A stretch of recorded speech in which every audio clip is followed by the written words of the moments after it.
legal definition of a fugitive under the present dispensation, Your Honor. According to Section 3G, those who flee under the following circumstances after conviction by a Philippine court to avoid prosecution. That is our prevailing law. So therefore, for the police authorities to always say that my client is a fugitive, excuse me, under what legal basis?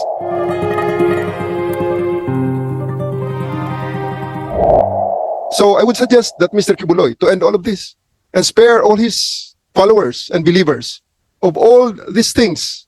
If it's possible to call for Mr. Kibuloy to surrender to the jurisdiction of the court of Pasig Regional Trial Court, because until then he's just a fugitive of the law. We in Region 11 will continue to pursue and look for him, to arrest him, and bring him to the jurisdiction of the court, whether he like it or not. I would just like to comment, Your Honor, concerning these opinions of two generals already, which I think need to be properly corrected, Your Honor.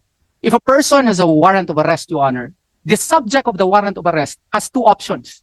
Either he submits himself to the jurisdiction of the court, or he questions the finding of probable cause, Your Honor, which Senator Lacson did. Okay? And if the DOJ would not side with him, he can go on certiorari to the Court of Appeals without ever surrendering. Santiago case would prove that. So a person, even if he has a warrant of arrest, can choose to exhaust all of his remedies, Your Honor, such as but not limited to questioning the finding of probable cause. So I do hope General Torre would disabuse his mind that the only option of a person who has a warrant of arrest is to surrender, Your Honor, because he has a right, Your Honor, to insist that there is no probable cause, especially in this case, that the cases were dismissed already by the City Prosecution's Office, Your Honor, a long time ago. And the complainant in this case filed a petition for review 4 years ago, Your Honor, and this was not acted upon by the Department of Justice, and this was only acted upon when it became fashionable to attack Pastor Apollo C. Kibuloy, when there was already a Senate investigation being instigated by Senator Hontiveros. All of a sudden, voila, there is already a resolution on the petition for review.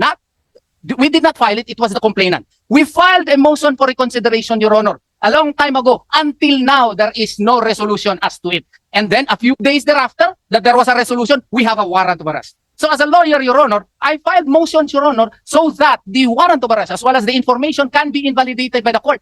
That is a remedy provided for by the rules of court. So therefore, General Torre cannot dictate upon Pastor Apollo C. Kibuloy as to what to do. Several instances in the past, such as perhaps former Senator Honasan, I do hope he will forgive me.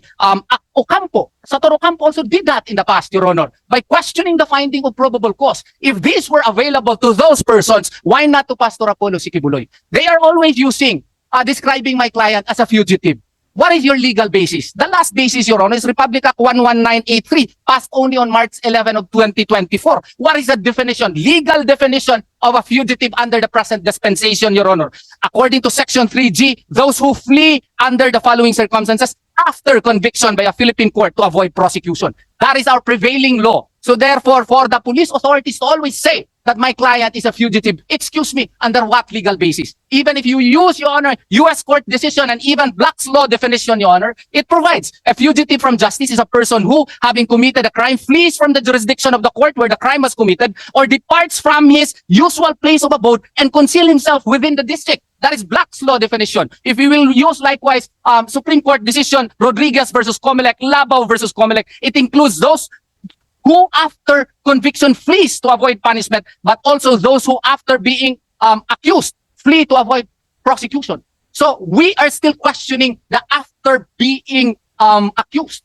So for the PNP to always claim that my client is a fugitive, under what legal basis? Can you please cite to us? Just because he has a warrant of arrest? And can you rightfully say that he has knowledge of that warrant of arrest? Did you present evidence? In Labao versus Comelec, Your Honor, the Supreme Court, he was a candidate for mayor. There was even a warrant of arrest. And they even tried to arrest him in a church, Your Honor. Yet the Supreme Court did not consider him as a fugitive from justice. What would be the basis of the PNP? Require Pastor Apollo Kibuloy to surrender? And require us to surrender him? What right do I have to require my client? I'm just a lawyer, Your Honor, a glorified agent of my client. I cannot tell my client to surrender. That is not within my power. If I do that, I might be disbarred, Your Honor. So I do hope and pray that the PNP should likewise perhaps do more research in accusing certain persons as a fugitive or that require the lawyer to surrender him or his members. We do not have that power. An accused has the right to also insist to avail all of his remedies provided for under the rules of court. And Pastor Apollo Sigibuloy is precisely doing that.